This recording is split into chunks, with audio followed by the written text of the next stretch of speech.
Israël prendra le contrôle de toute la bande de Gaza. Ces mots, ce sont ceux du Premier ministre d'extrême droite israélien Benyamin Netanyahou. Ce n'est plus une menace, c'est une promesse, celle d'une domination totale par la force, par la terreur, par la destruction.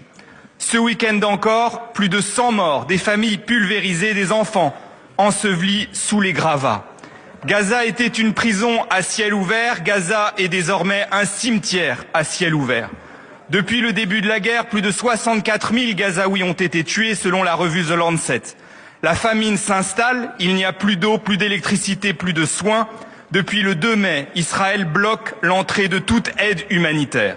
Et l'ONU alerte, si l'aide n'est pas acheminée dans les 48 heures, 14 000 nourrissons pourraient mourir. Soyons clairs, ce n'est pas une guerre, c'est un siège.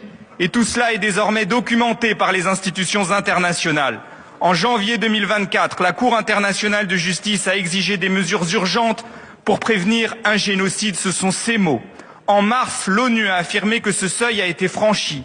En juin, une commission d'enquête de l'ONU a conclu à des crimes de guerre et à des crimes contre l'humanité. Et en novembre, la Cour pénale internationale a émis un mandat d'arrêt contre Benyamin Netanyahou. Face à cela, que fait la France? Que fait l'Europe? Le président de la République a exprimé sa volonté de reconnaître l'État de Palestine.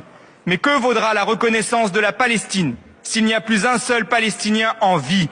Que sera la Palestine si Benyamin Netanyahou parvient à ses fins? De quoi s'agira-t-il? D'un drapeau planté sur un charnier?